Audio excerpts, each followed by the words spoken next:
on Southtown Media. Hey guys, welcome back to another episode. This is Turtles All the Way Down. For right now, I'm calling this one Helene and everything in between. But we are gonna have a pretty good focus on some Bayesian witchcraft and any other things that come to mind. Everything that's going on is gonna be kind of a freelance one, and but I'm excited to cover those. Back with me again tonight. We unfortunately don't have Turk or Shelby. They were affected by Helene, and we'll quickly dive into that. And want you to know that our hearts and prayers and thoughts with them. But luckily, we do have our other co-host, the newest one, Carlos, my man. He's back, and he's not an official co-host, but Tuss is making a pretty good run of it. I think this is 3 or 4 in a row, and we also love to have him, and we're glad to have him back. And then finally, a bring over, just like we promised in the Offensive Podcast when we were talking about it last week.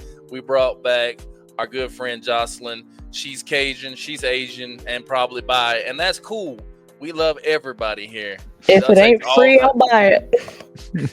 She's like, yeah, you buy me something, I get real sexual. That's me. I like money, baby. No, but I'm just playing around. Seriously, I'm glad to have everybody here, and we're gonna try to have a good time and talk about a little bit of everything, whatever comes to mind. So, welcome back, everybody. We'll start with you, Carlos. How you been, man? I've been good. I just got back from dinner with my girlfriend's parents. That sounds awesome. Was so it much fun. It was great. Was it a blast? Yeah, it was cool. I talked with her mom about True Detective for a long time. Hell yeah, that's a good sign. All right. Which season, though? Right now she's watching the 3rd season, and she says it's confusing. Oh, okay. Well, tell her to not bother with season 4, because if you talked about season 4, that's a red flag. Wow. Yeah. Sorry. Yeah, it just wasn't that good. Yeah, you just hate Jodie Foster. No, I love Jodie Foster. I mean, okay, let me take that back. Well, that was too much. I don't love Jodie Foster. I love Contact. Contact is a great movie. Probably the most realistic alien movie you're gonna have. Silence to be honest with you. Silence of the Lambs is not about aliens. No, it was Jodie Foster, right? Yeah. That one's about Mothman. Oh yeah, that was a good one, man. I don't care what nobody says. I dug that movie, dude. Yeah, sounds cool. Sounds cool. Not much is new. I see the fucking score, woman. That are you an Alabama fan? I thought that was Dennis Cohen. Roll Tide, baby, Roll Tide. Roll Tide. Zoltan.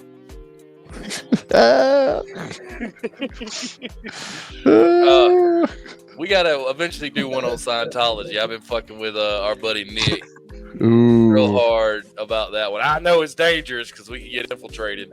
Hey, speaking of Scientologists, you got the Cajun Asian. She's in Florida, and we know Floridians are. That's the home of Scientology, right?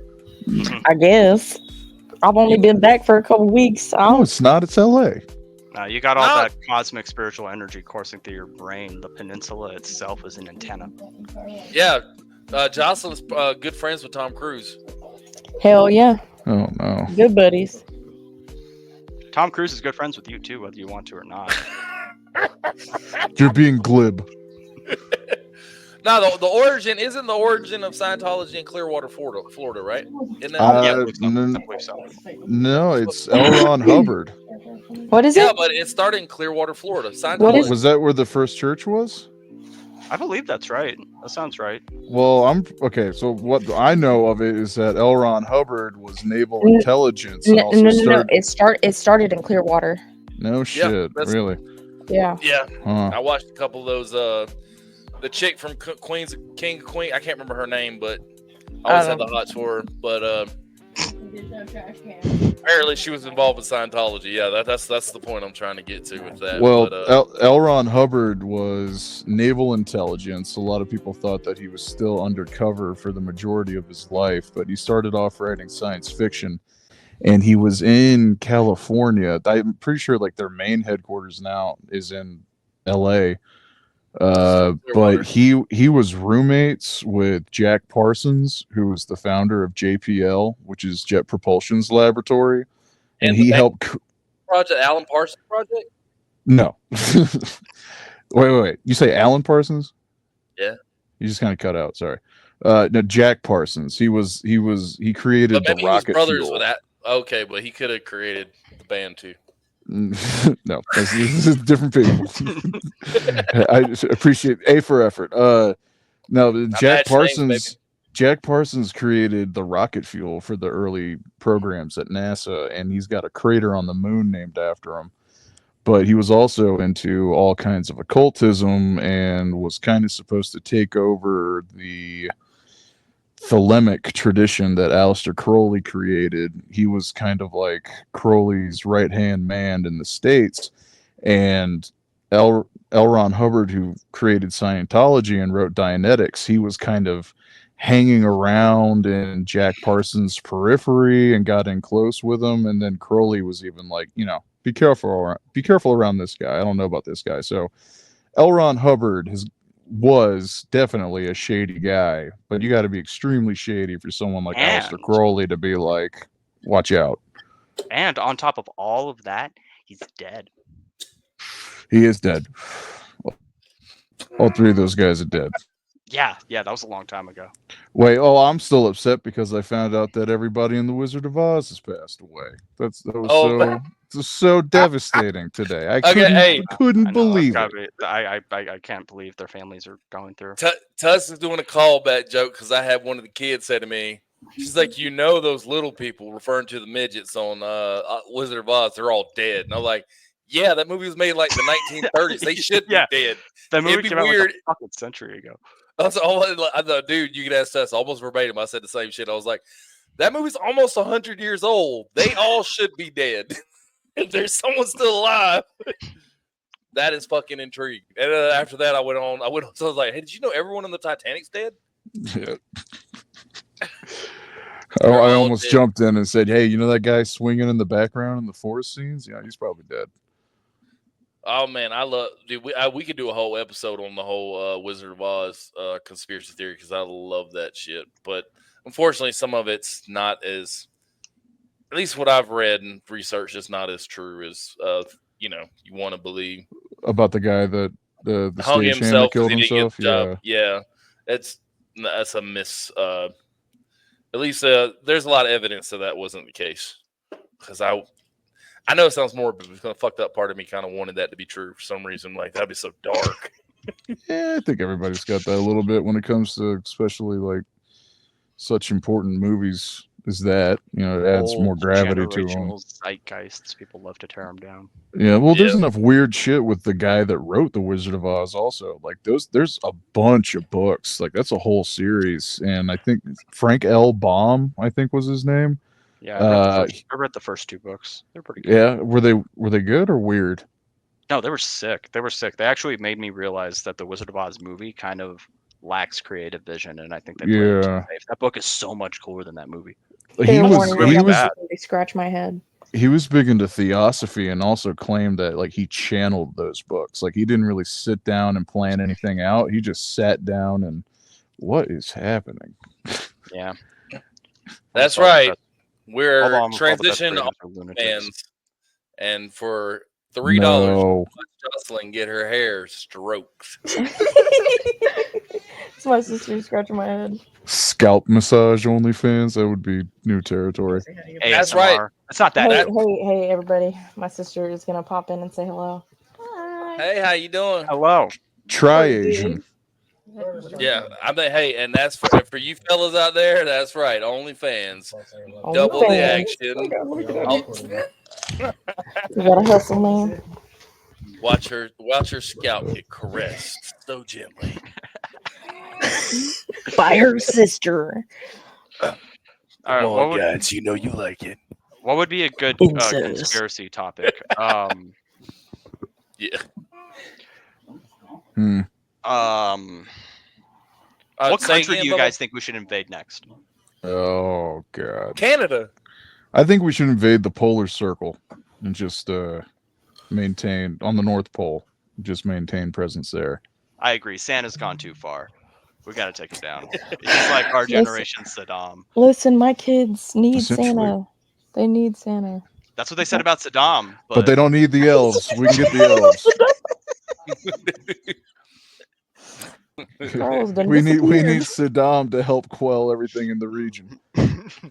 No, we should invade Canada. They have all the water, and we're about to like run out.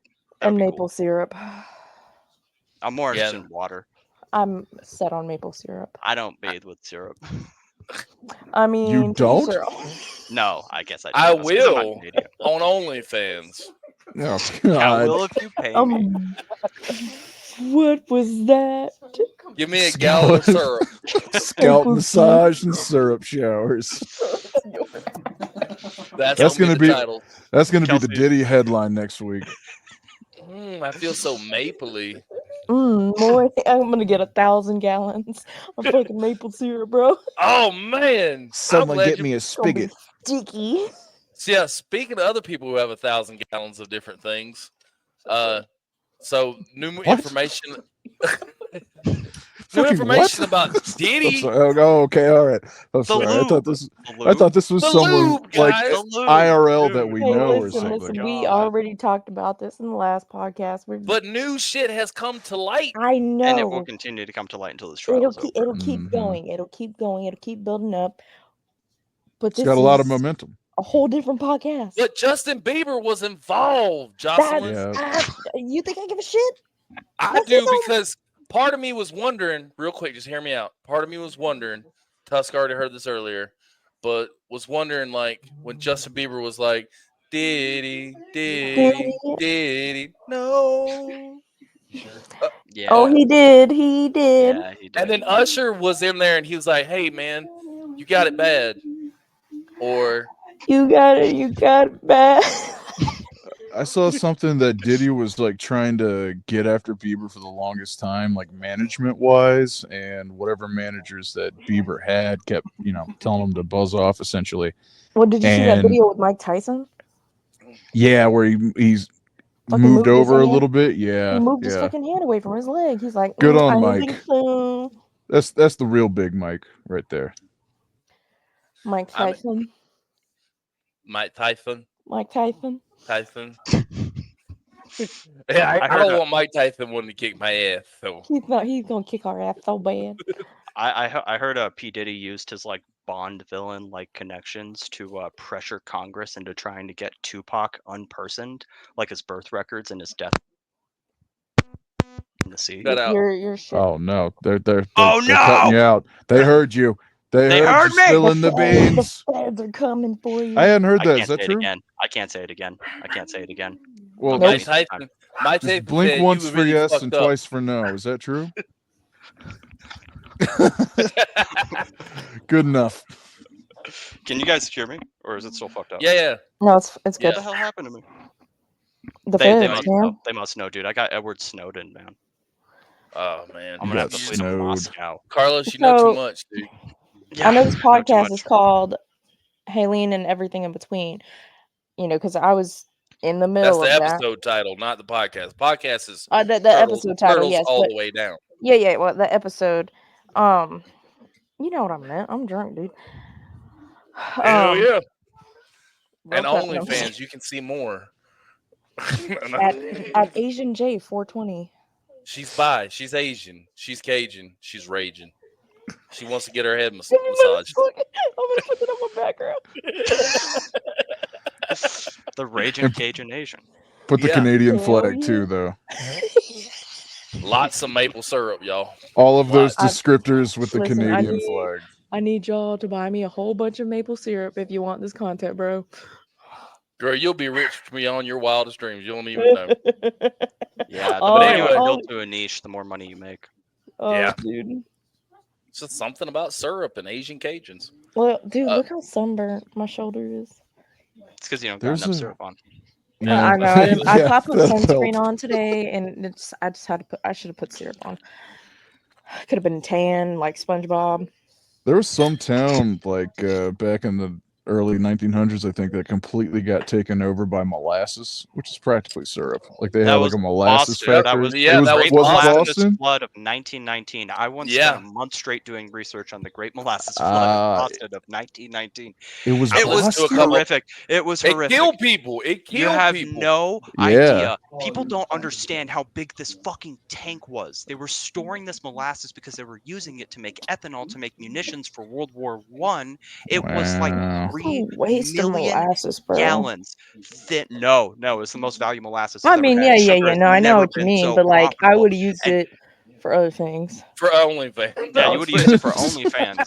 And in the tank, they kept it at the hottest temperature possible, so it rushed out way faster than water, caught you in it, and then immediately cooled down, and you were stuck. And Oh said- my god! I thought it I- just kind of creeped down the street. no, No. Like I said, 300 degree sugar. I said, and I've listened to a couple podcasts on this shit. That shit like rushed by. It killed multiple people, man. Like, Eesh. Um, What a way the, to go, huh?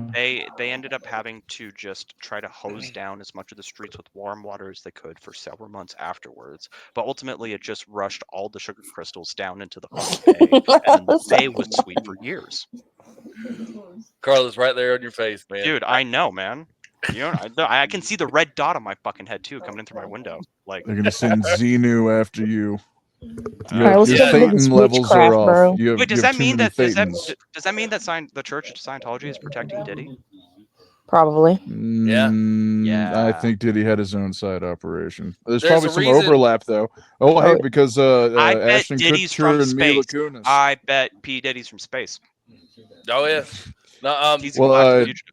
Tom Cruise does his own stunts for a reason. He's a real Jack Reacher. He's reaching. Around. A reach reaching. around. Yeah, Jack reach around. He's Jack Reach around. Jack Reach around. It's the old rusty trombone. Everybody knows that one. Damn. Or not. Do you guys know that one? Do you Oh, yeah, guys yeah, know I what know that is? A rusty Rusty trombone? trombone. Mhm.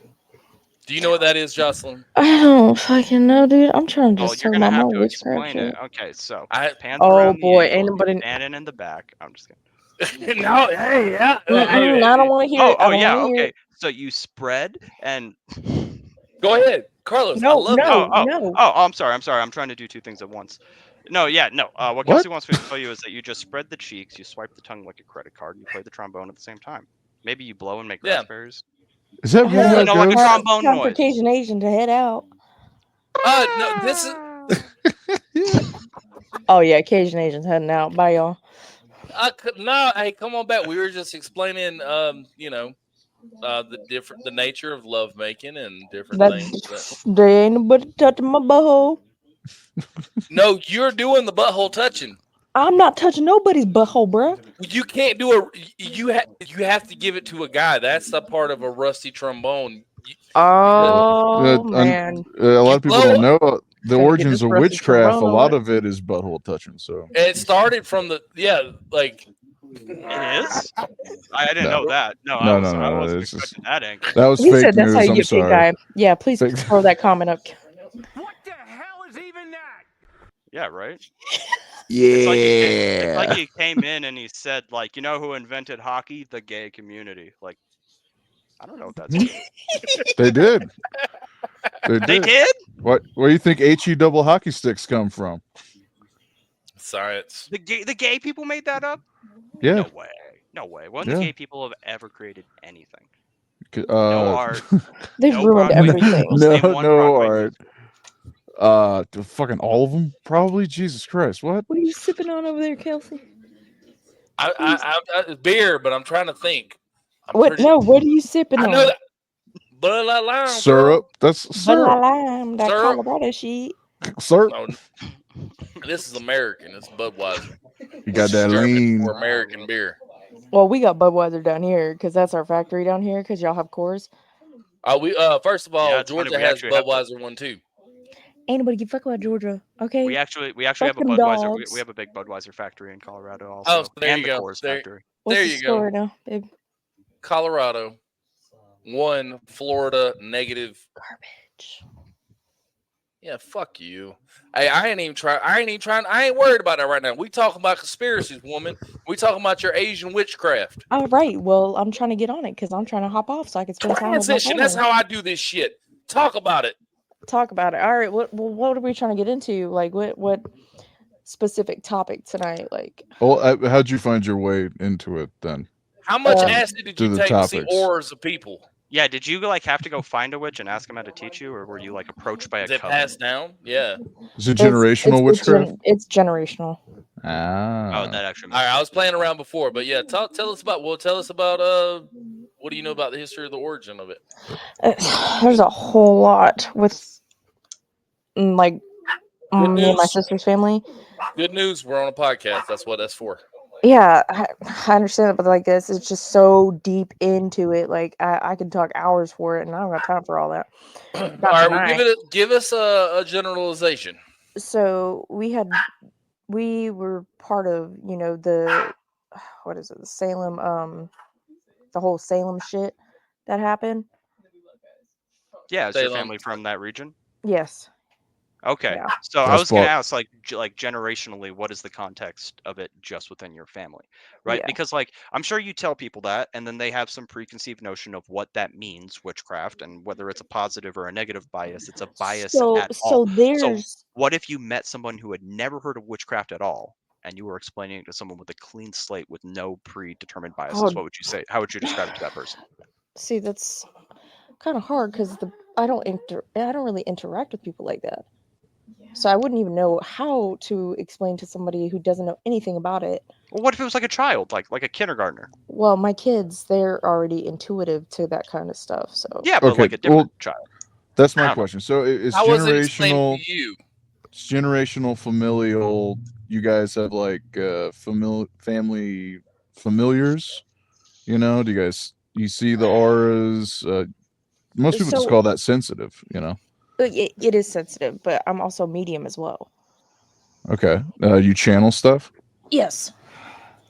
All right. Okay, but like, I guess the best way, like, I think to introduce it would be like, and not knocking off Tusk's questions, but I know I'm not, and please do answer them. What I'm trying to say is, how was it explained to you when you got to a certain age? Was it like It was never explained to me. It was Like, always I just had- normalized as part of your environment. Yeah. So you started seeing stuff, and like what your grandmother was just like, oh yeah, that happens. So my grandmother, she's like very religious. She never dug deep into it. My mom, we did a whole lot of paranormal investigations, and I think that's where we really found it, me and my sister, because she can communicate as well. So between me and my sister, she does like what, light and dark. Hers is a mix of everything. Preferably moonlight. She likes the dark, is what she said. I'm sure you can hear her. a little bit? But when you say preferably moonlight, you mean like that's when her she's able source. to channel? Okay. That's her source. All right. Y'all do any astrology or anything? Depends. What are ideal conditions for like you? Like, So, like, from my source, it's nature. So, like, I'm very intuitive with like water and earth and all maple syrup. Yeah. Definitely maple syrup. Nice. There's a whole lot going on in my house. That's fine. Continue. But Are you seeing a familiar now? no, I'm seeing weirdos on my couch. Oh, worse. It's my sister and her whatever. Be like that sometimes. God, they're distracting as fuck. And I'm also, I'm feeling pretty great right now. They're not busting out the syrup, are they? No, they're not busting out the syrup because I'll whoop their ass right here. okay, I think I have a question that might be a little bit easier to answer than these like Yes. high ass lofty questions. Maybe we're Yeah. getting too Oh, what complicated. happened to- Probably a him. connection problem. He'll pop back Yeah. on. Okay. So, even people who don't believe in witchcraft are Mhm. still surrounded by it because, like, it's always in pop culture, it's in media, it's in literature, it's in TV shows and Right. movies and video games. In your opinion, can you think of a piece of media, movie, TV show, video game, book, cartoon, whatever you want, that has portrayed it in a way that you think is fair and accurate? Or simultaneously, what piece of media do you think does it the dirtiest and is portraying it the most unfairly? Definitely people on TikTok. A lot. Oh, you talk about the people who are like trying to hex each other through their reels? Yeah, and then like Yeah, and the whole people paying them to do their readings and all that, that shit pisses me off. Like you yeah, shouldn't have to be paid to talk to the spirits. right, right. So like I have Oracle Mermaids as my cards. So I have two different goddesses. I have an Oracle Mermaid and then I have Freya, which is a Norse god. So I kind of Those are your patron deities. yes. Okay. Yes. That's who I get my source of power from. Hi. Carlos, I would like to answer that question too. I would say the best movie, film, media representation I've seen of like the really heavy duty stuff, because like there's layers to this, like there is conspiracies, right? Is a movie called A Dark Song. That's probably the Yes. best. Have you seen that Yes. movie? It's Yes. great. Yeah. She's Oh, trying I to summon an recommend it. angel the whole time, and it's phenomenal. And the Okay. worst, well, there's Got too that many sword to examples of teach. that. Harry Potter. Harry Potter is the gateway drug to all this stuff. Yeah, but you know, like by technical definition, the characters in Harry Potter are sorcerers actually. So Yeah, exactly. I'm a Harry Potter Oof. fanatic. Slytherin house all the way.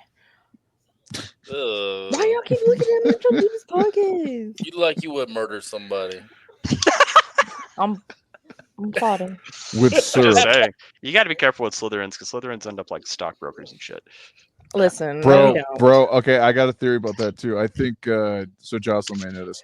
I think that the four Harry Potter houses are based off the elements Yes, that they are are. For used. Okay, sure. For sure. so Slytherin I think is total earth sign, which would Oh, totally absolutely. line up with being a stockbroker, because earth is pentacles in tarot, and that essentially means earthly material and wealth. Yeah, I could definitely see that. I could definitely understand where you're coming from for sure.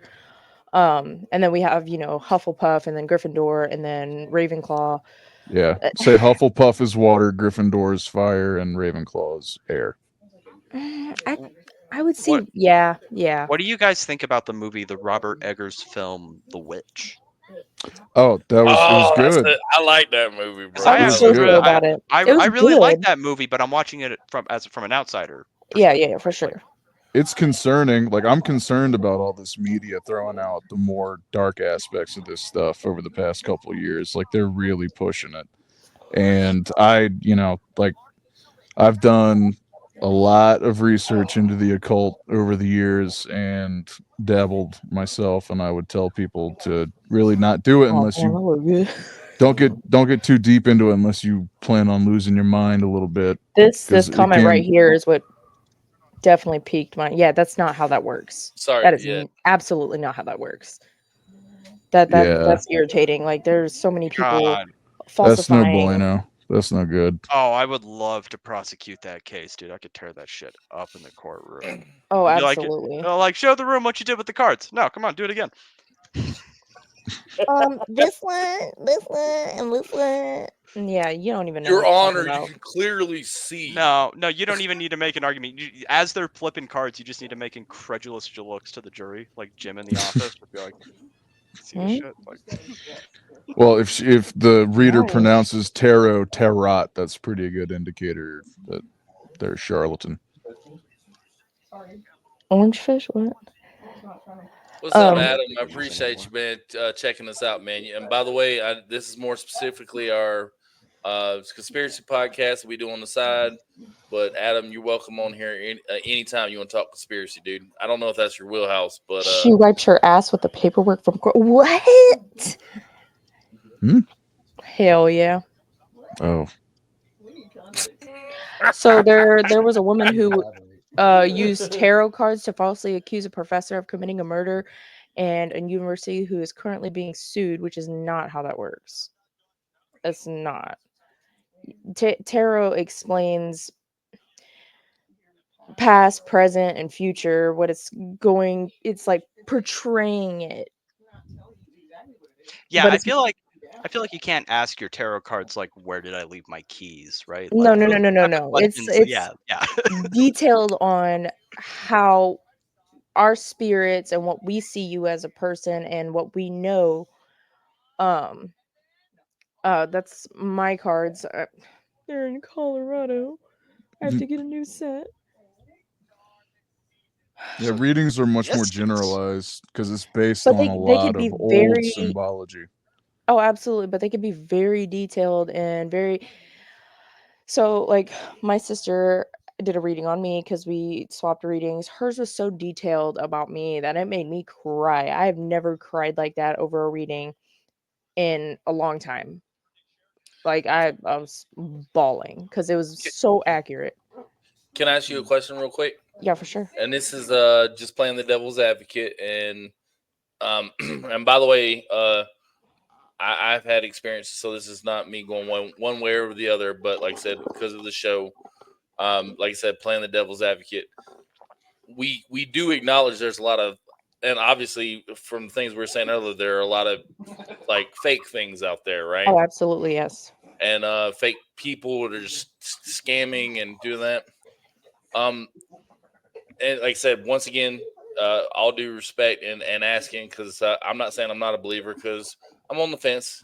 Yeah, for Uh, sure. just stating how I feel. But do you think that like when your sister gives you a reading, vice versa, you give her a reading, that there's a subconscious level, or maybe a subconscious level of you picking up on things that your sister, because you know about her. I mean, So, and you can project that kind of subconscious. yeah, I get what I understand your question. Articulating that. That would probably help, if anything. It's helpful when you know the person, so it's more detailed. Because my sister doesn't really care. She can literally lay it out for anybody. She doesn't even have to know anybody. No. I'm not denying Yeah, no, no, you no, no, or no. in any kind of way. You I know, want I to make get that you. clear. Yeah, no, absolutely. But for me, it's like I can't. I really have to like get to know somebody before I can give them like a tarot reading. Palm reading's different. I can read anybody's palm just fine. Why? I'll read mine right now. Oh my God! Listen, you're not turkey right now. Oh no. I have a question. Yes. In the spirit of there obviously being a lot of bullshit in this category, especially Absolutely. on the internet and in social media. None of us are an expert in anything, right? I'm sure you wouldn't call yourself an all-knowing expert in this I am lore in and this Mortal belief Kombat, system. but And continue. because you're passionate about it, I imagine that you're like continuously educating yourself about it, Oh, right? You absolutely, seem absolutely. like the person who likes to study. You seem like the person that likes to learn more. So when you're looking for new information or when you're researching something and you find something on the internet or you find something in a book, how do you personally distinguish between the bullshit of someone trying to take advantage of you and something that actually follows like legitimate lore or a trustworthy, like what do you consider a trustworthy source when you're trying to educate yourself further on this? It's a great So question. that is a great question. So there are certain places that I actually physically go to because sometimes the internet's not a great source for Yeah, stuff like that.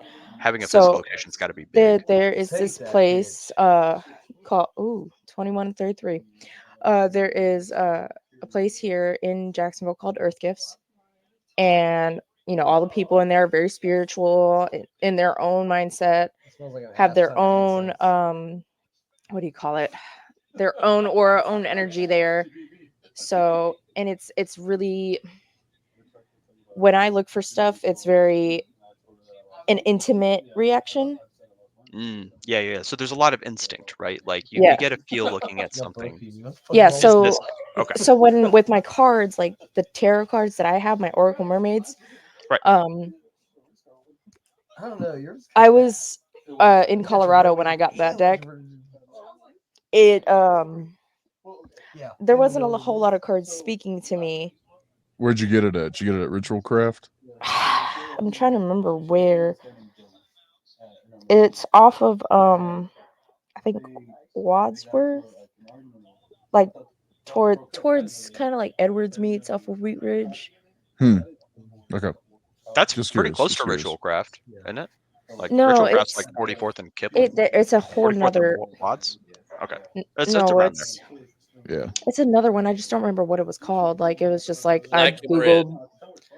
Yeah, That's where you get your black and dice. red. Hey, that's where I get my D&D dice, baby. It's a good shop. And you can only buy dice that speak to you. Yeah, Yeah, pretty exactly. much. Definitely. That's exactly what that means. Yeah. Well, there's a lot of academics that are dipping their toes into some of this stuff, and there was actually one good source that I go to is a podcast called Rune Soup, and it's this Australian guy named Gordon White, and I think he used to work for Discovery Channel or something. He lived in London for a while, but he's extremely smart, and he gets typically PhD level researchers into the occult on his show on the regular. Like he's kind of like the filtering system for a lot of this stuff. So for instance, he's had this one guy on a couple of times over the years, can't remember his name, but he made a discovery a couple of years ago. He found a very old, very obscure version of the tarot deck called the Sola Busca, and he wrote a book on it called A Game of Saturn. And like tarot predates playing cards, Right. the regular suits, diamonds, clubs, all that, and the suits in tarot they're translatable. Like you can do tarot readings with a regular deck of cards if you are really brushed up on the symbology and remembering which major cards are which. Anyway, this guy, he found, I think in Italy, they found a really old version of tarot that had some extra cards in there that no one had ever seen before, and supposedly it came from a very wealthy Italian family, probably Venetian family, banking family, and the cards detailed in it was supposedly to help the player align themselves into which family they would want to reincarnate into, which is like crazy level of specificity and intention that you don't usually get with tarot cards. So it kind of made it seem as if this was a version of tarot that was specifically reserved for the wealthy, while the plebs were just playing with what we have today and what essentially is the equivalent of regular playing cards. So I mean, it gets pretty deep, and there are like some credentialed academics looking into this stuff. What are your thoughts on that, Jocelyn? Yeah, do you typically trust academia and academics? Because I feel like those have got to be some of the biggest critics and biggest skeptics, right? Yeah. I like the weirdos.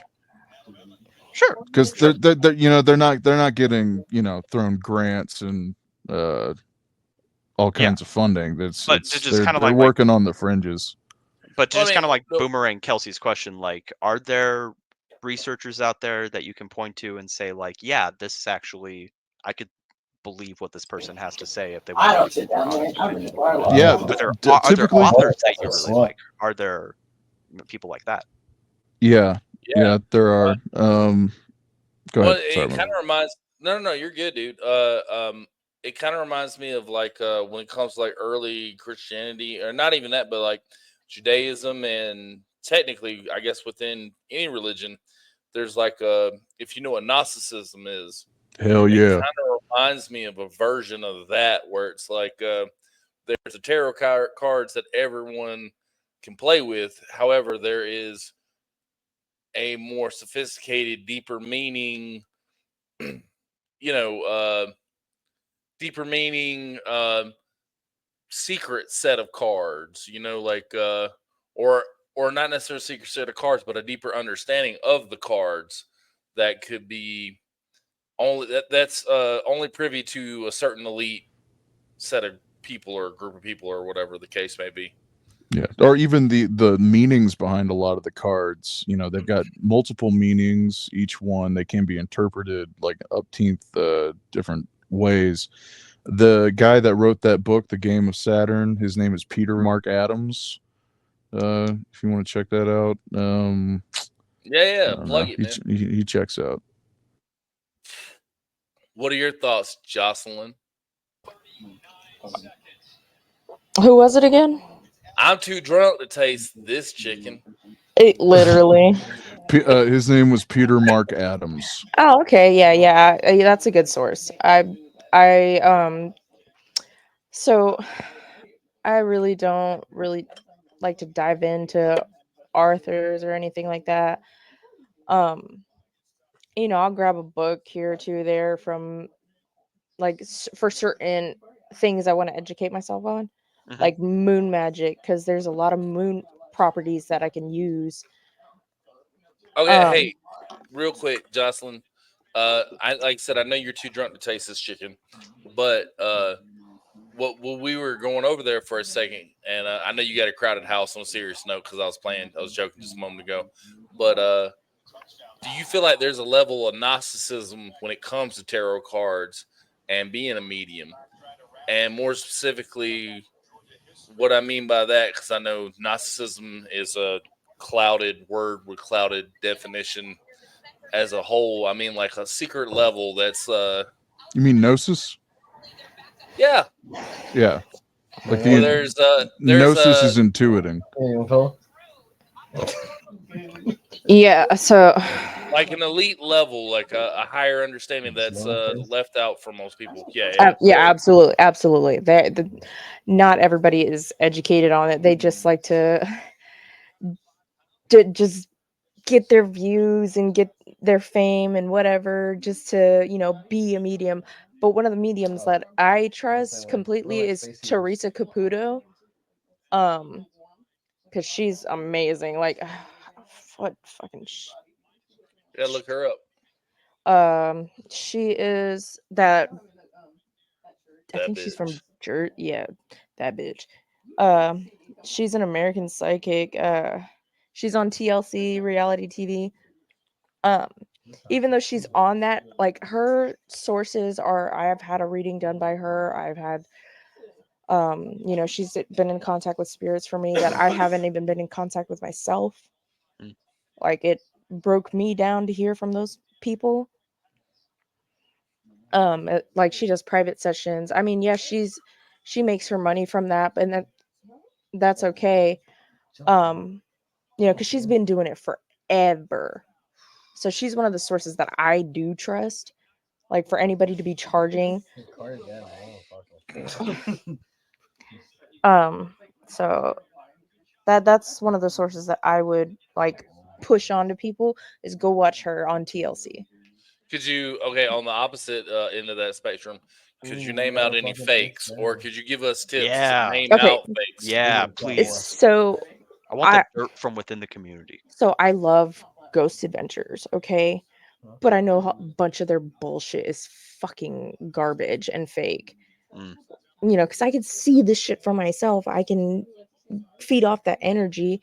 And then they do have there's a good witch that they use, and then one who does black magic. And there was an episode where it got really tense between the two, and I could feel that through the TV. And it was a live feed, and it is both good energy, black energy, negative energy surrounding, and it's I don't really. Sometimes they can have really good shit, but then they can have like really fake shit, and I'm like, dude, y'all are just doing this for views, which I get. Make your money. They I have don't. to have so many episodes. Oh, majority of their episodes. And There's some there that are. are. Oh, I'm sorry. Go ahead.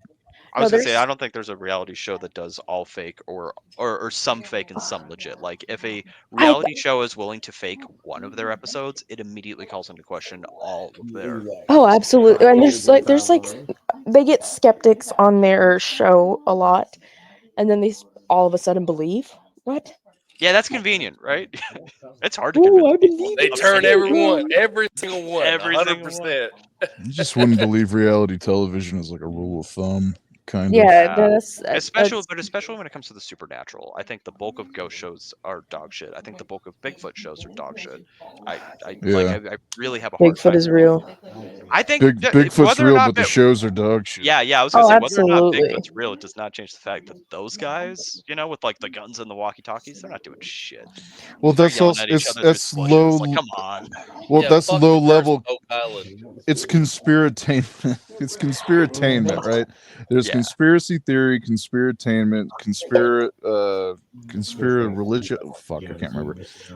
But there is like a Mothman is real. huge Mothman's real. There's a huge history of counterintelligence also being inserted into these spaces and deliberately mudding the waters. There's a guy named Peter Levenda who people have. He writes all kinds of occult books. He's very big in the space. He's been doing it since like the 70s or the 80s. But there's also just theories that he's some kind of intelligence operative, and he's been that the whole time. Same with L. Ron Hubbard being naval intelligence. And you want to go down a spooky, scary rabbit hole with this stuff? There's a guy who was in the military named Michael Aquino, who started the Temple of Set, which was a breakaway from the Church of Satan. And he was in the military. He wrote all kind of books on cybernetics, and he wrote a book called Mind War, where it's essentially weaponizing psychology in a ritualized setting to make it appear like magic. I don't mean to interrupt. Hold on one second.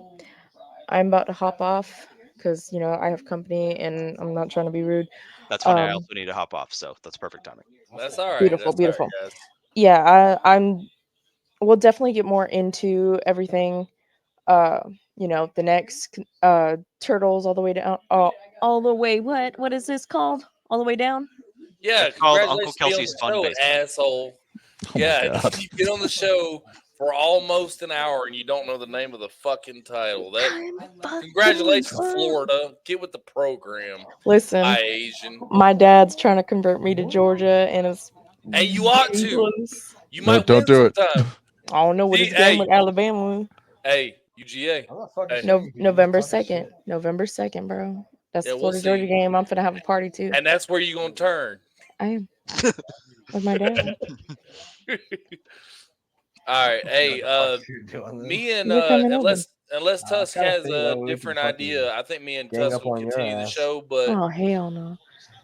we appreciate you, Carlos. I know you got other things to going on. Appreciate you, Cajun Asian.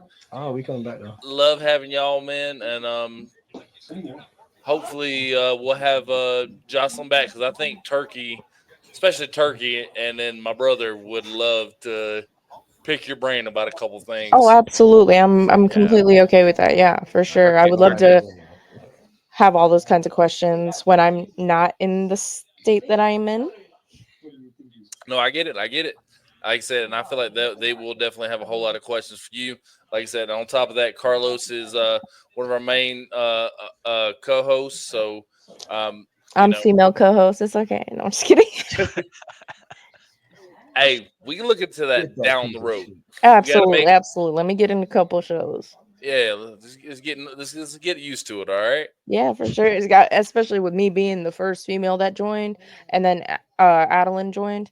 Yeah, no, but you are technically the first female to be on Southtown Media, the Offensive Podcast, and we celebrate that. Yes, yeah, also the first bisexual. I'm not even Don't say that. If you're gonna do the OnlyFans, you just got to keep rolling with the image. Okay. I'll put the link in the comments. No, I'm just kidding. Hell yeah! Now, you guys have a good night, man, and we'll talk to y'all later. Okay. Of course. Peace out. Have a good night, everybody. Later, guys. All right. Good night, everybody. And then all right, Tusk. No, that's I'm all right with that because I'm still in the zone and I'm in the mood to talk about stuff. Word. Yeah. Well, I mean, just the whole topic of magic. You know, it's a tricky one. It's there's There's a lot of misdirection around it. And I've just so the research I've done over the past nearly 2 decades, Russia's government and our government thought there was enough to it to start researching it. And all these projects. Yeah, like I said, I can't remember if I referenced it before, but have you ever seen The Men Who Stare at Goats? Mm-hmm. People forget, it's a great movie and it's hilarious and it's heartwarming, but people forget that a little bit more of that is based in true fact than people realize, man. Like truth is stranger than fiction. Dude, yeah. And it's one of those things, especially aside from the fact that I love the movie so much, once I started digging into it, I was like, no, they like it's silly, especially in retrospect. A lot of that shit is there's a certain reality to it, and to me, my thought process is there's no reason, especially when they're looking at that kind of stuff, to not continue that kind of thing. And furthermore, we have evidence of, I know it's not paranormal or when it comes to psychic abilities. We've had further evidence of all these secret things being secret. What do they call them now? UAPs. Bah. Where they're being identified and slowly all this information is being released. Yeah. Well, I think that's one reason why the whole subject of, like, I refuse to say UAPs. You can say UAPs. I just think that is part of a broader. I just want to be current so people know that I do my research. But okay. I go with UFO or USO. I'm fine with either. But gotcha. Well, that's UFP, just me because that's how they're referring to it. Like somehow that change, and I think psychologically that's what they're trying to do. Like they're trying to change the narrative of what it is, yeah, which is kind of frustrating. That's just me being butthurt because I do think there is a concerted effort for them to kind of wipe the slate clean with a lot of these topics, so they don't want people to know that there has been a branch of people researching this called ufology since the 40s, 50s, and Project Blue Book, Project Blue Beam, so many of them. There's so many, and they don't like, and that's the issue too, is that if people start researching the history of conspiracy, because that's kind of more what I am fascinated in. It's not so much the conspiracy theories themselves, it's kind of the anthropological subculture of all this stuff and all the different people that kind of weave in and out of it. Yeah. But if people start researching too much on ufology as it has existed up until the past couple of years, there's so much overlap with shady stuff going on with the military and the government, and I think ultimately they want to get people away from that. They don't want people digging too much into just how much the higher echelons really have some kind of awareness of this. And it's probably not, and the big division right now in the ufology field is it nuts and bolts spacecraft, or are they ultra dimensional something? You know what I'm saying? So it seems more like the official narrative and the way the government's going about this is they want to convince the public that these are like nuts and bolts spacecraft, these are flesh and blood beings, and they exist in the same physical reality as we do, but they're a threat, And I'm not saying trust the Space Brothers, because there's plenty of fucking alien cults out there that say the same thing. You should have a healthy dose of suspicion with just about anything. But if people start going along more with what most of the OG ufologists have come to believe about this stuff, it opens up Pandora's box about what the nature of reality and consciousness really is. And that does include some of the, magic and metaphysical research that some of the governments and militaries have done. Oh yeah, no, dude. Totally agree. And I keep going back to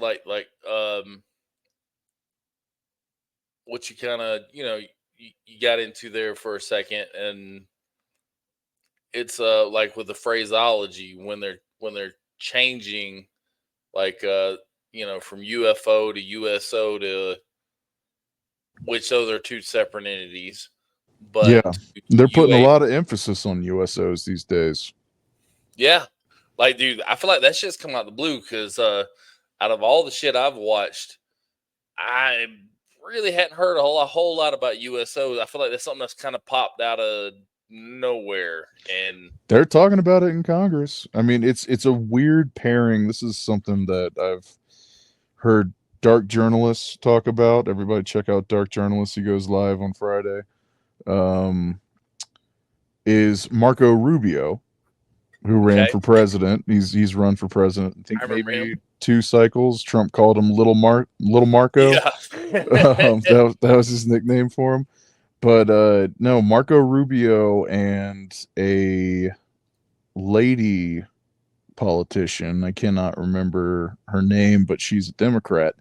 They both joined together and kind of spearheaded this whole quote unquote disclosure thing and having these hearings. And this was like last year.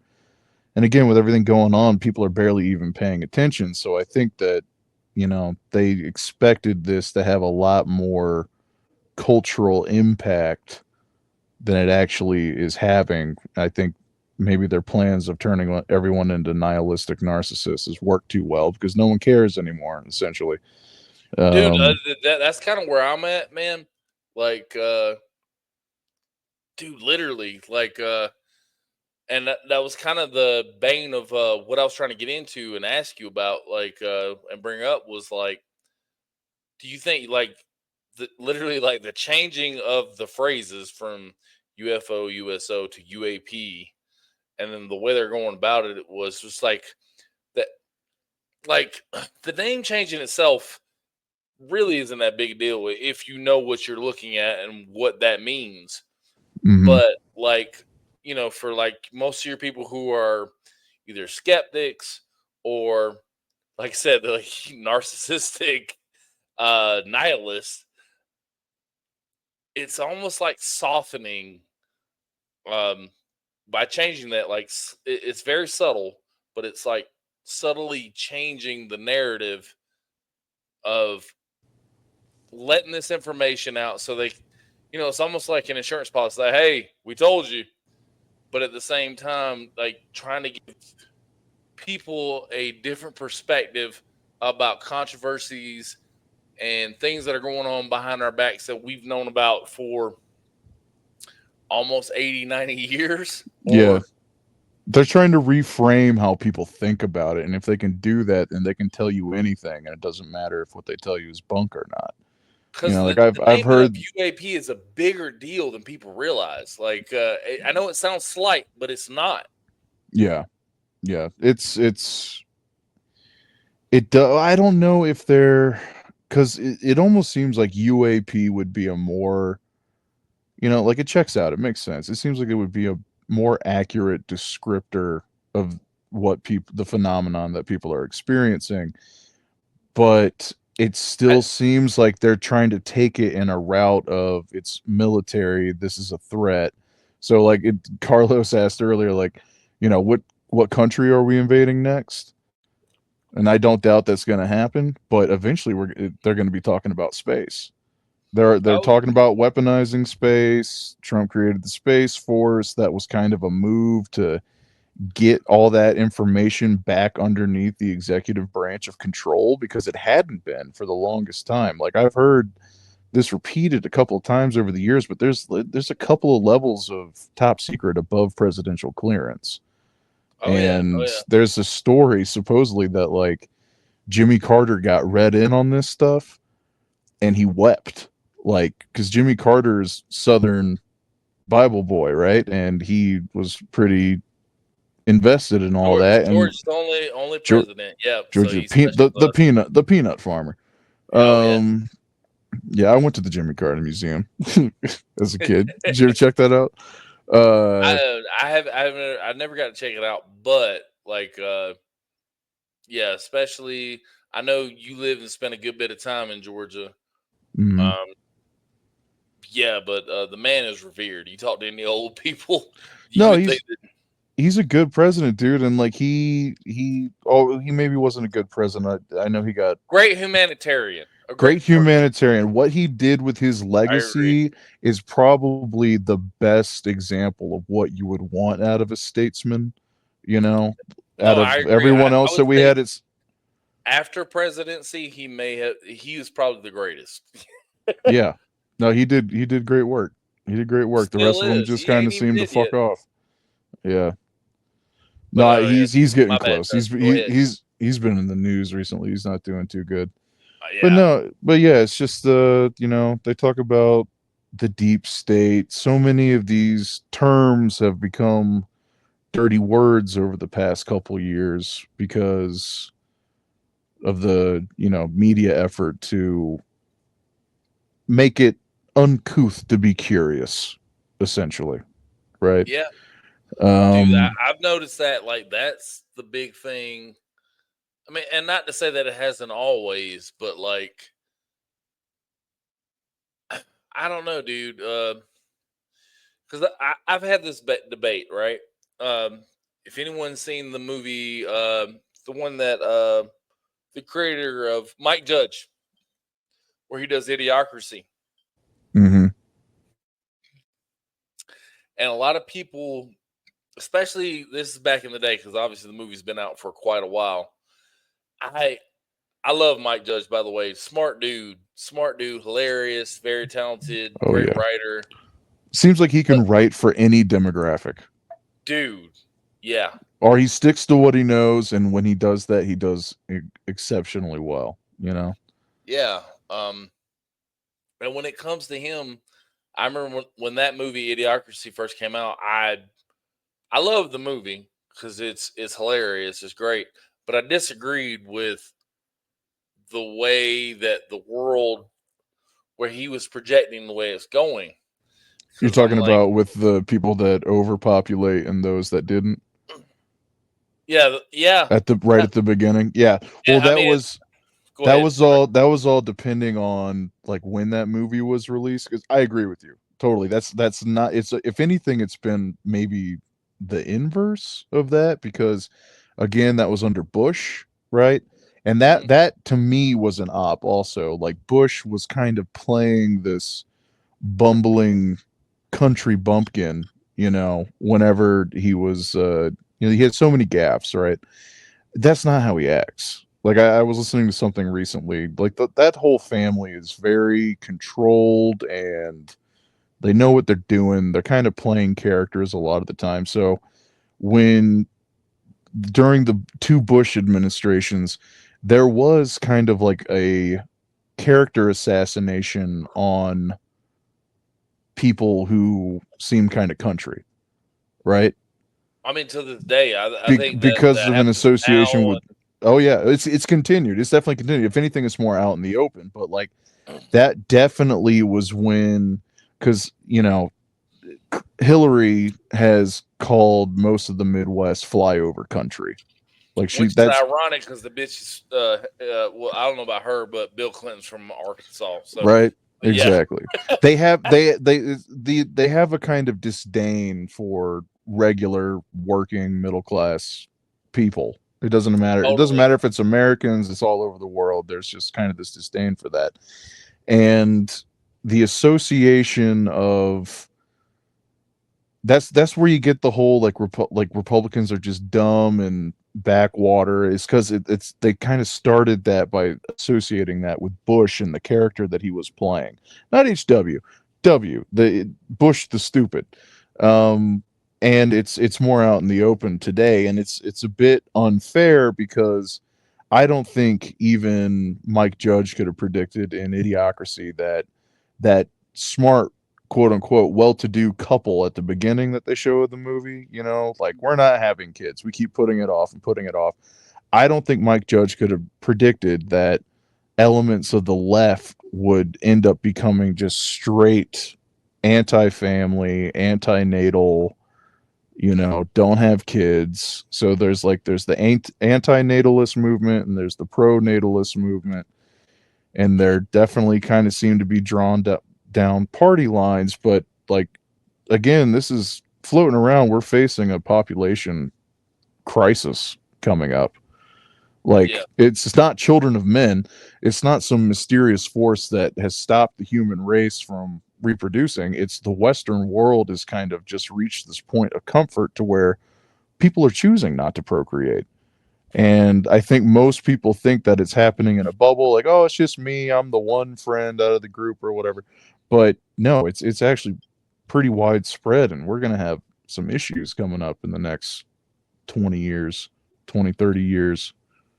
I think, particularly when it comes to that, like reproduce. Excuse me. Just drinking some beer. Nice burps. Anyways, Was it the Modelo effect? the Modelo effect. Nice callback. Fucking. I think when it comes to that, specifically, I've noticed, or I see a certain gap in certain things where it comes to like when we're talking about like if I'm trying to remember his name, like Jordan Peterson, and there's that one awful dude, I can't remember his name. Tate. Where Tate, yeah. I don't care for him either. I don't care for him either myself, but like the problem is, and I'm actually glad we're talking about this. I know we kind of jumped a little here and there, but Andrew Tate, like with the algorithm of YouTube, and sorry guys, because I know that's how we're getting on here. Sorry, YouTube, but like the algorithm is dangerous because you will find like certain things from Andrew Tate and other people. Pearl, which she's a joke, man. Yeah, she seems like a plant a little bit. Pearl Davis. Yeah. At first, I was like, she's saying some interesting shit, and then when I heard her talk about like women shouldn't have the right to vote, I was like, okay, no, I'm good. This bitch is an idiot. That's the other thing too, is that the Overton window. There's this term called the Overton window that essentially it's a political term which is supposed to help gauge just how far left and right are from each other. Uh-huh. And over the past couple of years, the Overton window has shifted so far to the left that people who used to be moderate are now considered conservative.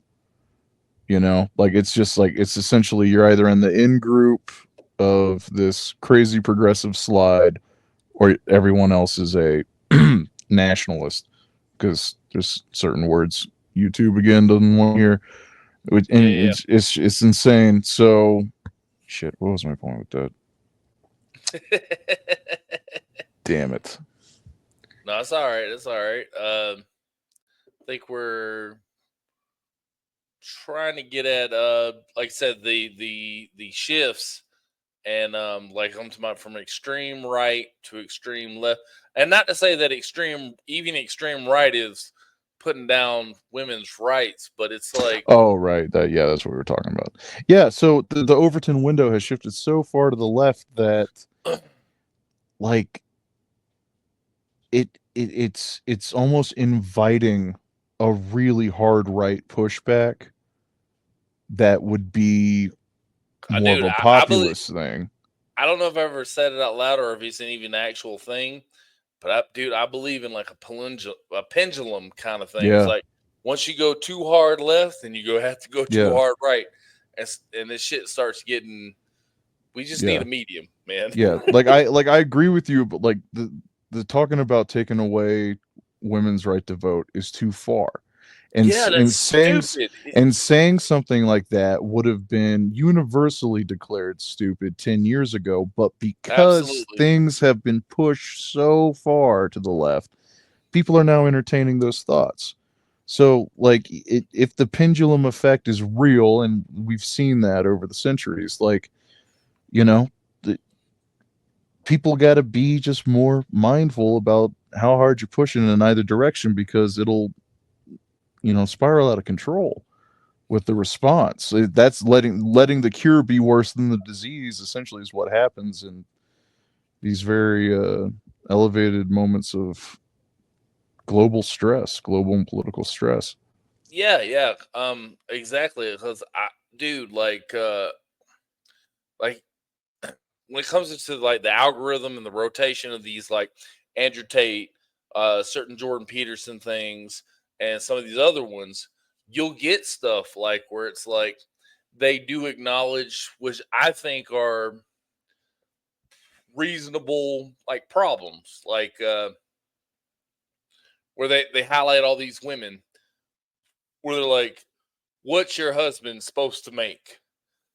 And you have girls that are, I'm sorry, but they're average at best, and they're saying, "Well, my husband needs to make, six figures, or Oh, 6'5", 6 figures, blue eyes, whatever the fuck, these unrealistic yeah, expectations. like these real, super real." And I feel like that has a big part to do with our lack of,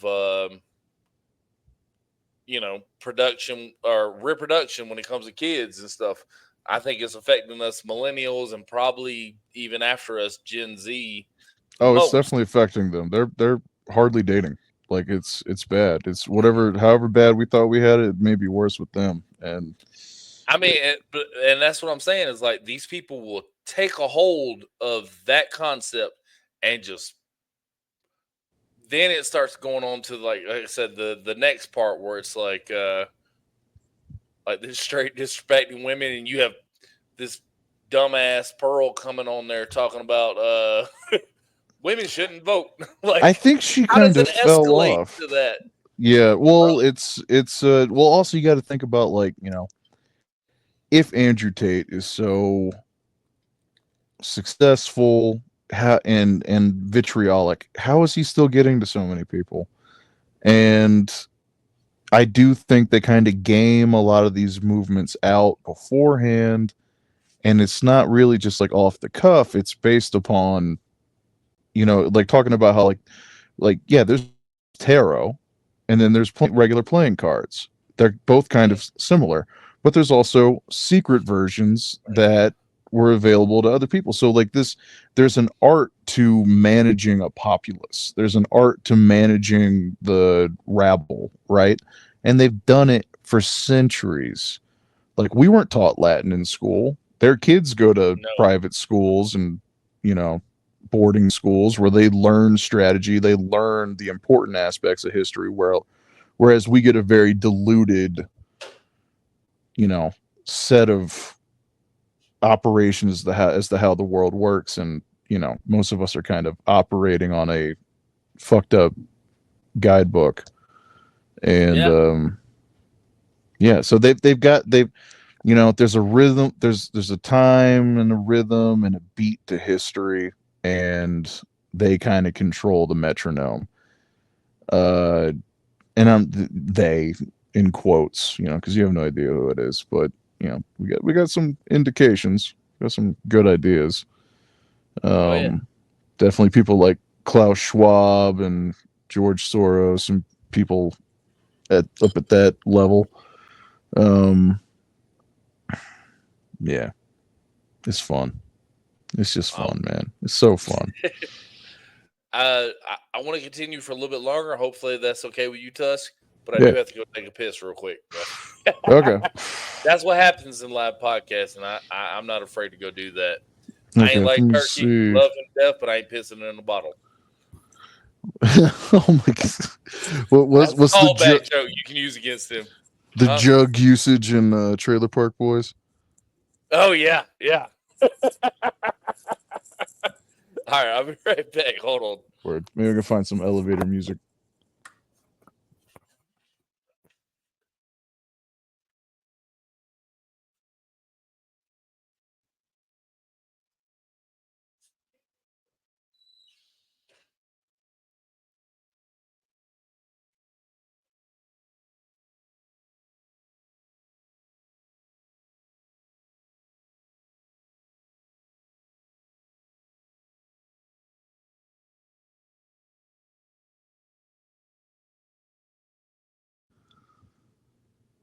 Well, rather than there being dead air, I could not find something to play elevator music off of. Anybody listening, I would say if you're interested in any of these topics, check out Rune Soup with Gordon White for all of your esoteric, occult, general magic interests.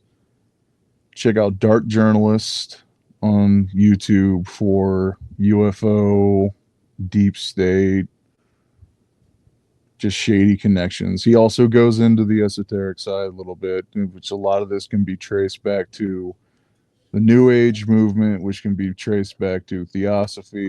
But yeah, that's a good one. All right, I'm back, Bubba. Oi. Yeah, there was dead air for a second. I was trying to find something to play elevator music on, but then I just told the audience to check out two podcasts, one for UFOs and one Well, for fuck yeah. esoteric shit.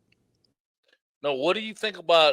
Because that's the biggest, most obvious one that most people, if they even have an inkling about alien or UFO podcasts, or not podcasts, but just in general, what do you think about MUFON?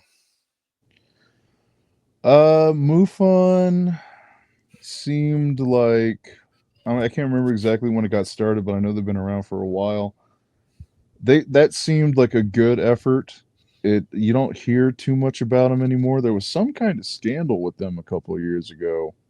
Yeah, there's I know what you're talking about. There is a dude who has passed away since, but they were getting a lot of information from him, and then he revealed that he was counterintelligence. See, that's what I mean. The intelligence community has a very vested interest in controlling the narrative and the communications and conversations in the UFO community and the spiritual metaphysical side, and they have just as much interest in cults as they do organized crime. I agree. If not infiltrating those groups and eventually using them for organized crime. So like you got to be really I just think it's better for people if you're diving into this stuff, really learn the history of it too, because then you can kind of get a feel for who the bad actors are. Yeah, You know, and I personally think as long as MUFON has been around, I get the whole counterintelligence guy and why that could put some people off, but like they've existed well before that, and those guys are serious about what they do. I They're like that very it's community driven. You know, exactly. No, and that's dude. That's super part of why I dig it too. Is like just because that happened, don't discount MUFON. That's what I would say. yeah, I'm not saying believe everything they say either, but like I think it's a community, a group of people who are really actually searching for the truth. I mean, you may yeah, have some nuts in there, but yeah. It's always a mixed bag. You're gonna have true believers. You're gonna have nuts. You're gonna have grifters. You're gonna have just genuinely concerned citizens. That's the difference between grassroots and astroturf. You ever heard that? no, I haven't. Explain, please. It's really helpful. So grassroots, I think we all got a feel for what grassroots mean. It's a naturally occurring, community driven, you know, either group, movement, ideology. AstroTurf is when something like that gets hijacked and completely replaced. Like AstroTurf is fake grass, essentially. Okay, So yeah, that makes so sense. I feel like the UAP direction is AstroTurf. is the astroturfing of ufology. Yeah. And this happens in everything. A lot of reason why people know about tarot and auras these days comes out of the new age movement, which was an infiltration and a veering off of theosophy, which started in the 1800s. And it's a lot deeper than a lot of people realize. And, there has been plenty of quote unquote true believers, and there's been plenty of charlatans. And it it helps to know who those charlatans were. And I say charlatan, but they're snake oil salesmen, opportunists, but once you get a feel for that kind of personality profile, it kind of helps with future stuff. Is all I'm saying. No, I agree. Let's see. Well, I feel like this has been a pretty damn good episode. Went everywhere from witchcraft to UAPs or UFOs, USOs. From the molasses spill of Boston. Yeah, man. Like I'd actually, like I said, I had listened to a couple podcasts about that, so I was actually well versed myself in that, and it was crazy, man. Like it's shit we don't even think about today, Yeah. Another good example would be a lot of the coal mining and the extra shit they had going on. I want to say it's either West Virginia or Kentucky, and they had this. Oh man, shout out to what is his name? Who does the lore podcast? Andrew, is it Mankey? You know what I'm talking about? That sounds right. I think I do. Yeah. Big fan of his. He's the way Lore big. Lodge. Yeah, he's so big. He even has like episodes. He had like 2 seasons on fucking Amazon Prime. Like he's a big deal. And Wow. plus, I just like that. Like younger kid with glasses. I want to say he's our age or older. Oh, okay. But he has like one of those narrating voices. Like when I listen to him talk, man, like it's one of my favorite things. Like if I couldn't have Morgan Freeman narrate my life or James Earl Jones, it'd be Aaron Mankey. Aaron Mankey. Okay, I gotta look this up. Yeah. Tell me if I'm correct. It's something it's lore, but he runs the lore. Lore podcast. Okay. I am a huge fan of his, and I listen to his shit every week, every Monday when his shit posts. I listen to it, and so it's like a 20 or 30-minute fucking podcast about different kinds of lore. Mm-hmm. And he's not so much into whether it's true, whether it's not. It's about telling a good story, and I don't know, man. I think I've listened to those goals, I want to be like him. Gotcha. He is the fucking dude. Yeah. And does he present it in more of like a narrative? Oh, absolutely. Like he's reading the story, or is he just going over the hard facts? He's telling the story. No, yeah, he's telling the story, but it's so smooth the way he does it, bro. That's like, the best way. That's the best mechanism, I feel. Yeah, doing it story-wise. He finishes every podcast with like, and if you get a chance, say hi. I like it when people say hi. And I'm just like, I fucking love you, man. Like, like us growing up, like you remember like Casey Kasem, like on the top 40 or whatever hits on the radio when we were kids. Uh-huh. Like to me, he's just got that voice. It's like, man, it's like an uncle or like I listen to you, bro. Like he's got that commanding voice, kind of. It's not even commanding; it's comforting, bro. Comforting. It's comforting. That's the way. Yeah, dude, you gotta check him out if you hadn't already, because I know you said you think you have. Like, yeah, I feel like they had a couple years ago. Like, did they turn them into like short animated segments on Prime? Might have been, but like it's literally called Lore. Yeah, like LORE. I feel like I checked out a couple of them before they started doing the Amazon stuff.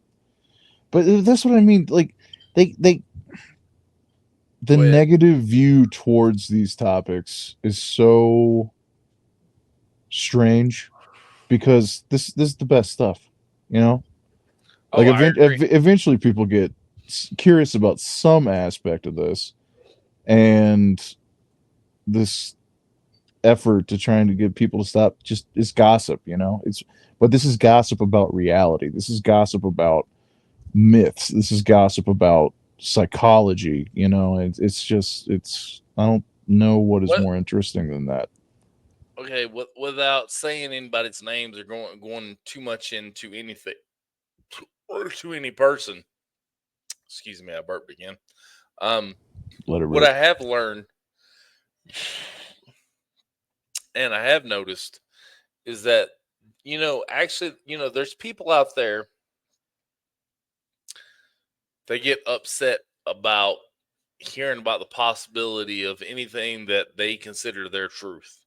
Mm-hmm. And this is from personal experience. This is not me trying to quote a movie or anything like that. Or I've witnessed firsthand, like, hey, there's a possibility that this happened, and people getting like vehemently upset about that concept. Yeah. I feel like not that I feel like I know, excuse me, because I want people to understand the seriousness of what I'm saying, and Mustard. my confidence in what I am saying. Yeah, Buster. Thank you, Buster. Hold on 1 second. Roommate walked by and he went nuts. So, gotta give me just a moment. What's up, Bubba? Like I said, it in just a moment. All right, calm down, Buster. Anyways, back to what I was saying. Some people get so upset about hearing anything other than that could be different from the truth, or that's different from what they were taught at whatever point in their lives, or what maintains their reality. They can't handle it. And Yeah, it they could got a be normalcy silly things, bias. small things. Yeah. Yeah. Yeah, And that's a person to person basis too, but I mean, it's not like they don't package that, market it, and sell it to the public at large.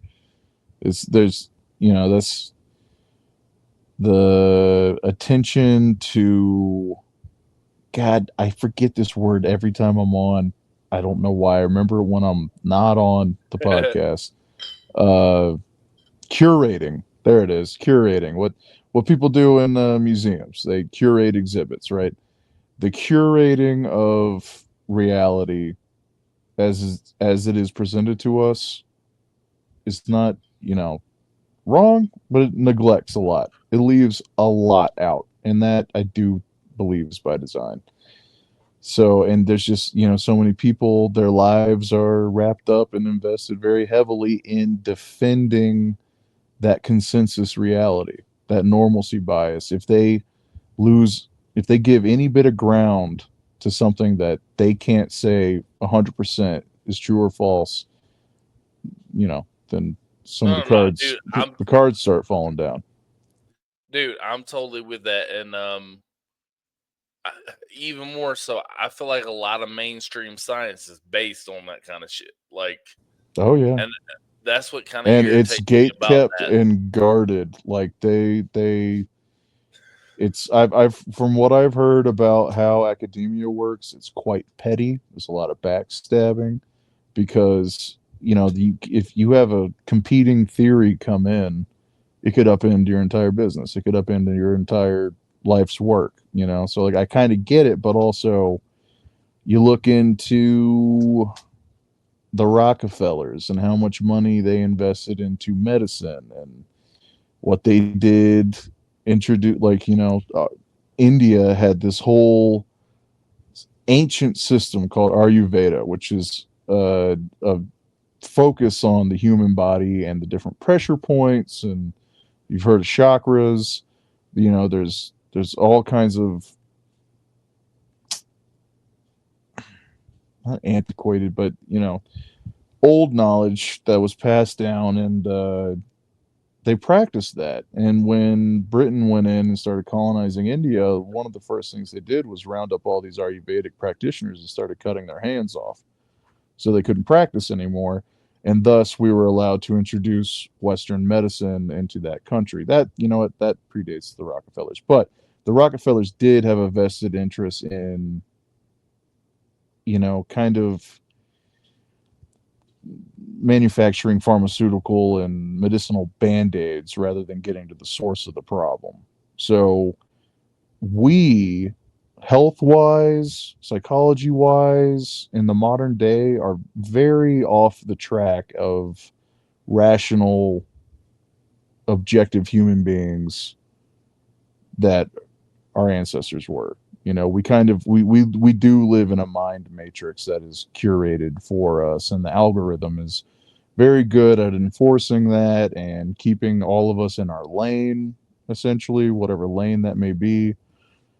And it's just the state of the world right now. It's more controlled than it's ever been. Why? Technology. It's the ability to broadcast messages worldwide, fairly quickly. I do think that is what separates us from any other time in history from having just a full elitist takeover. They didn't have the means to do it. They had the money to do it. They didn't have the technology to do it. I don't know if this is a military term, but full spectrum dominance is what I've heard thrown around. And Probably, I won't say that's a military term because if it is, I have never heard it. I can't remember where exactly I heard it. Because it's tied in. When I hear it used, it's tied in with another topic which I've wanted to bring up, called fifth generational warfare. Have you heard of this? I have not. Okay, so this is something that is tied into a study called cybernetics, or a Okay. field called cybernetics. And cybernetics is a very sci-fi sounding word. It gets used a lot in sci-fi. Most people think cybernetics means like, oh, you're human, but you have a robot arm. Cyborg cybernetics, right? But cybernetics was this actual thing that was developed after World War II, which was essentially micromanaging populations, and So this is closer to like 1984 movie. yeah, and it's also what we're living in now, with everyone being in their echo chambers and their bubbles, and it makes us much easier to control when we're all separated like that. And I do think that's what's happening. I think it was like it was leading up even before 2016.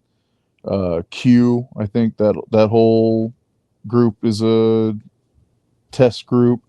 I do think Flat Earth also is like that, and there's sides on the left that have these similar, questioning the fundamentals of what, if the Earth is flat, then what the fuck else is going on? I'm not saying the Earth is flat, but if you can get people in a state where Doesn't matter. they're questioning gravity, they're questioning light, they're questioning gender, like it's So pulverizing the brain meat, getting everybody tenderized for, anything essentially. like this image kind of popped in my mind when you said that, or this thought, like, what if it's not so much about, like I said, the different sides, but just having creating two big sides, and then if you're creating a civil war, having one eradicate the other, and then whoever wins, then you have them on this one brainstem, and then you create 1984. That's how whoever the side wins. I mean, you have a drastically smaller population, Yeah. and then even more so, the one that wins has pretty much the same train of thought. Yeah. And then Well, that's how you create 1984. That's how you do it. yeah. I just, like, for the longest time I wondered, which countries which demographics are the best for the world that they're trying to build, right? And I think most, like the Western world, you know, the US, Britain, majority of Europe, like we're already indoctrinated into all this. Like we're already living in this comfort zone of, you know, that well, talking about that concerted effort to turn everyone into a nihilistic narcissist, essentially, which social It's media working. has done wonders for. Oh yeah. You know, like that's the mindset they want the majority of people to be in for whatever technocratic hellscape they're building. So if you try to enforce that on people in third world countries, they're still very much living in objective reality where it's like, I don't know where my next meal is coming from. You know, I've got to work much harder than most people in the West just to live and provide for my family. Like that, they still got some fire in them, is what I'm saying. Like they're probably more human than we are at this point. So, and again, it's hard I'm to with you. gauge. Things are so crazy right now. I also think like the phraseology of the way we do things, you know, um, think like going back to the whole narcissistic nihilism that you're referencing, man. Um, it's a little thing. Honestly, it just kind of got on my nerves, and I hate it. I just thought it was like stupidity in the way we were phrasing things. I never thought about it this way, so this is just off the riff. This is my mind going right now. Do it. But and if I'm wrong, I'm wrong. Whatever. But like echoing back to that, it's stupid memes that we see and that we have actually it's got to have at least survived the decade that keep getting pumped into us, like the ones where it's like if you saw this TV show when you were a kid, your How long is that childhood going to was, stick with you? yeah, or it's the one where it's like, it's like, did you watch Rugrats as a kid? They won't say it out loud, but like they'll put a picture and they say, if you watched this show when you were a kid, and you know what we're talking about. Your childhood was awesome. Yeah, it's really And gross like how they do that, that. that pisses me off. Was Yeah. like, yeah, because I caught a couple episodes of Rugrats. Well, I had a great. that's an aspect of that fifth generational warfare shit, is essentially turning generations against each other, ethnic groups against each other, religious groups against each other, and it's down to a science. Like it is micromanaging. Uh, I got to start writing down all this. Like I've just kind of been researching, delving into all conspiracy stuff for nearly 2 decades at this point. But I did hear at one point, it was something again post World War II. That's where a lot of this stuff really got rolling. You know, like with the Dude, research. I didn't notice it until I was probably about 15 or 16. I was just being honest with you. Oh yeah, me too. Me too. And people all of Um, a sudden started saying things in a certain way. And I was like, it's literally like I thought of it in like that way when you're hanging out with your buddies and you have that one buddy that just says something kind of like off, and it's like, dude, don't say it like that. And then it just became like mainstream, like everybody's saying like that. I'm like, okay, I guess I'm the idiot, or well, not taking it that way. they pulled a switch up. So like, what was it? Jordan Peterson just interviewed RFK Jr. and it was pretty good. But RFK was essentially echoing sentiments that Alex Jones has said. I mean, he even talked about the frogs turning gay, the atrazine stuff. It seemed like, and a lot of people don't remember this, but Alex Jones was pretty popular in the anarcho libertarian side of things leading up to the 2010s.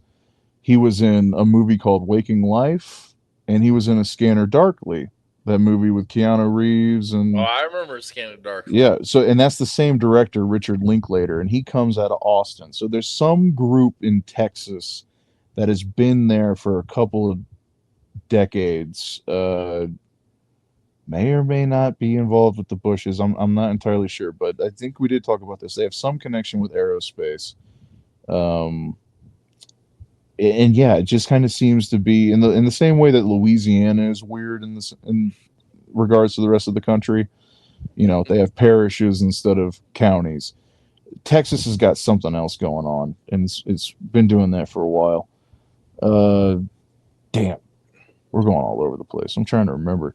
Oh, that's fine. All right. Well, when Tusk is ready, we will hear the next part. I'm sorry, I was muted. You're good. Yeah, the fifth generational warfare. I believe it was something like a deathbed confession. Like you see a lot of this in the UFO space where it's, oh, it was my dad. I thought we came to this country this way, but then my dad was on his deathbed and he worked in the dark sector or the private sector, and he just decided to tell the whole truth. And that's where a lot of these UFO exotic technology stories come from. And supposedly it's coming from someone who was finding themselves very literally at the end of their non-disclosure agreement, right? Gotcha. But one thing I heard is, I think it was again one of these deathbed confessions. It occurred at something like a Rotary Club, one of these local business things where it's local business leaders. They go in, they have a dinner, they get kind of liquored up. There's some kind of entertainment or something. This was happening in the 50s, I believe, but essentially it was kind of like these community programmers, social engineers. That's kind of the official term for it, social engineering.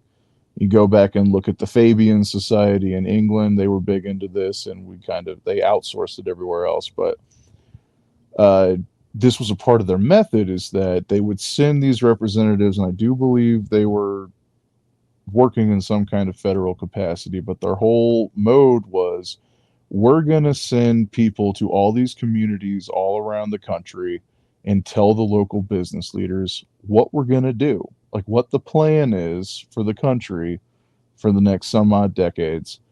And Oh, they dude, there's a.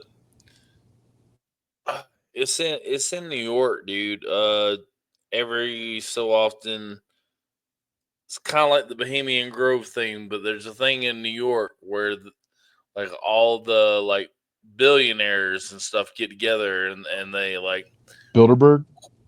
yeah, and they pitch supposedly they pitch different things and what they're gonna be doing like for the next decade or so or something Yeah, like that. Bilderberg group that's still going on. The Davos meetings that they have in Switzerland every year, that's getting more attention. These are the organizations and these are the meetups where the real deals, the real plans are made. It's not C-SPAN. It's not what CNN is talking about. It's not what BBC is talking about. It's behind closed doors, invite only, crazy levels of security. Henry Kissinger was very instrumental in setting all that up. So yeah, it's a group like that. So after World War II, groups like this started sending their emissaries out to local populations. And this one deathbed confession guy I had heard, he said something like They waited until we were liquored up after this dinner to lay this all on us. So everyone's memory on this is kind of hazy. But Yeah. they told them, look, by the time your kids are adolescents, you're going to hate their music, and it's by design. You're going to hate their fashion. You're like they were planning out war between the generations, essentially, or not war, but a level of Animosity. animosity and a level of otherness, that the generations essentially from that point were not going to be able to relate to each other in a way that humans had done prior for hundreds of years. And it's more of an effort, again, of controlling smaller groups rather than, and also this antinatalism stuff. Like, typically people will go and die and fight and lay down their lives for their children, and if you Yeah. don't have kids, you're not going to really have much to fight for because you have no vested interest in the future. No, So that's the level of mind games that are going on right now, and it's really gross. I never thought about it like that, but like actually I think that's quite interesting. Especially considering you know, we always harp and we go on about these generations like it's millennials, baby boomers, Gen Z, Gen Alpha, the lost generation. Whereas, don't get me wrong, within time there are certain amounts of defect or departure from the mentality from the generation before when times and things shift. But I feel like ours are so much more juxtaposed and immediate than It's others are. yeah, it's more noticeable. Yeah, Well, and again, that's the technology, showing its hand in this, is that it yeah. has I'm not going to discredit accelerated. that. Exactly. It's accelerated that and like given it steroids, But essentially. my next thing would be like, though, I can see a legitimate like departure from like baby boomers and Gen X, right? That historically in timeline makes sense. But like when you get into the weeds of it, like millennials, like us, and we look at Gen Z, or especially between Gen Z and Gen Alpha, and how that plays out, like That's going to y'all be are. fun to watch. I feel like between those two, it's like y'all are literally one and the fucking same.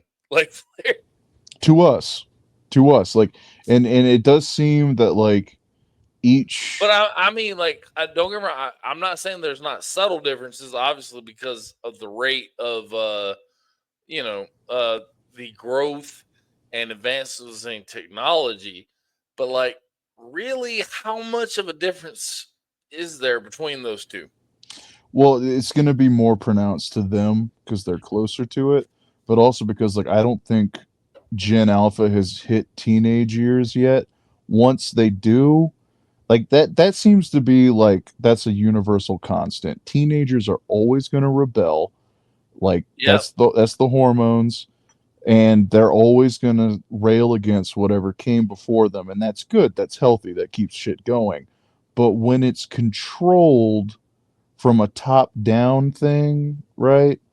Like, I've been researching a lot about punk and the different waves of punk coming up after it. And then we hit a point in the 90s, late 90s, and then you had stuff like Hot Topic. That seems like an astroturfing of an entire subculture, right? oh, absolutely. And it I mean, became, and grunge before that.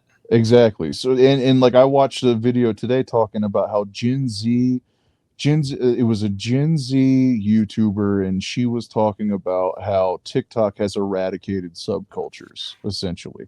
It's now an aesthetic, it's now a costume, it's not the actual ethos of what came about in punk, what came about in grunge, what came about in hardcore, and post-hardcore, and all. And again, there's way too many subgenres of like metal is one of the worst.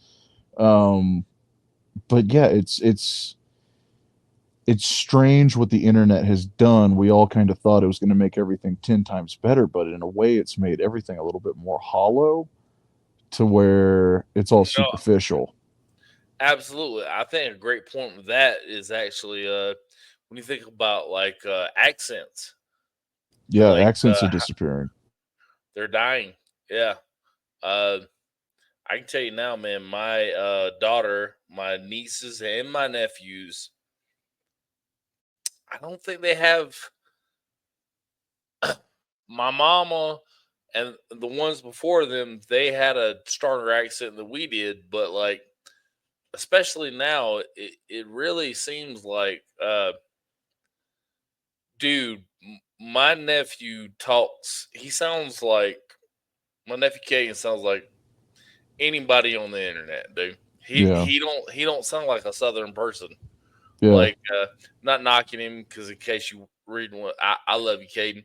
That's the way the world is turning and the way things are happening. But dude, you sound like anybody that was on TV. And back in the day, I remember being a kid and I watched TV, and I always remember thinking like, there's the way people sound on TV, and there's the way we actually sound with our accents. And this is before I really understood what an accent was, and the way we talk. But like that shit is dying, dude. Like Yeah. I'm not It's the great homogenization of the species. I'm You not know. necessarily saying it's a bad thing, but there is a concept of culture and who you are and the way you talk, what makes you unique to you and where you're from. Yeah. You know what I'm saying? You got to maintain, you got to hold on to it, you know? Yeah, but they're also trying to cast that entire sentiment as being something that's racist or nationalistic, and it's just so I fucked mean, up. if you're Southern, especially if you're white, yeah, hell yeah. Yeah, Uh, but but not just Southern white people. I'm not getting like some kind of weird soapstone thing. But I mean, because we can also account for that weird ass Pennsylvania accent that they got up there, or yeah. that Boston accent. No, They're but I think losing that too. They're losing it too. It's not just us; it's everybody. yeah, it's a shame, but again, it's also like I think I brought this up a couple podcasts ago about the internet encroaching on reality. You know, like it's people that are terminally online, they're typically freaking out because that's more information faster than people that aren't really plugged in that way. So Okay, there's all this hysteria that is constantly, and it's getting worse with each year, leaking over from the internet into our daily lives. And I do think that is kind of the template that is intended by our quote unquote overlords, is for everyone to have more internet brain, more subjective brain than objective reality, you know, focusing on what's real. And usually that comes down to family, which explains the anti-family kind of push. You know, they want us all isolated in our algorithm, in our lane, in our pods, eating the bugs. gotcha. You And know, I'm with that, man. I agree. All right, man. We've been on a hot minute. I think we're gonna go ahead and call it right here. But I will, like always. oh, final thoughts, Oh final yeah, words. final words. Let you go. Oh, um, well, we went all over. Yeah, we Uh, did around the world. I wouldn't trust that Florida water. Let's say that. Me neither. But I don't know. Like I don't want to be all doom and gloom again with Dude, my don't worry. final words. What this show is about. This is No. what this show is All right. about. You're That's right. You're fine. right. You're right. All right. I say I prefer your honest opinion than some bullshit. okay. All right. Thank you. I appreciate that too. Folks, the world is crazy. Like reality is crazy. Consciousness is crazy. This whole thing that we are experiencing, I don't think our ancestors, our family members have ever reached a point in history where they had this inflection point that we're at to really question what's going on. And there's so many groups out there. That's that occulted ecosystem that we live in. Like, the news will get you all riled up saying, watch out for supremacists of any kind. They don't tell you which group specifically. They can. They exist. There's one called the Order of Nine Angles, which is this strange kind of cartel related version of Satanism. Like they could give you specifics about which white supremacist groups to be worried about, but they don't. They want you to be worried about your neighbor. They want you to be worried about regular people in your life. And it's hysteria. And it's nonsense. It's not all nonsense, but just there's an investment in controlling and curating your view of the world as much as possible. And sometimes they let off the gas, sometimes they just let everybody free reign, which I think is what the 90s were. The 90s was kind of like it culminated in 9/11, right? And yeah, we've been on this trajectory ever since. So just like the world is crazy, the internet is crazier, but you can use both of them, learn lessons from both to reflect on the other, and learn as much history as you can. Like, just don't dive into anything new age, anything. Don't believe in the space brothers and the aliens are coming to save us immediately, because a lot of people, they'll fall into some mode of thinking like that and they'll be stuck there forever. Variety is the spice of life. Different accents, different cultures. Like, we should be sharing these things. Like, there's an anime. I don't know if you probably don't watch. I don't watch too much anime either, but most people know Cowboy A little Bebop. bit. Cowboy Bebop has got all this different type of music thrown into it. It's from all over the world.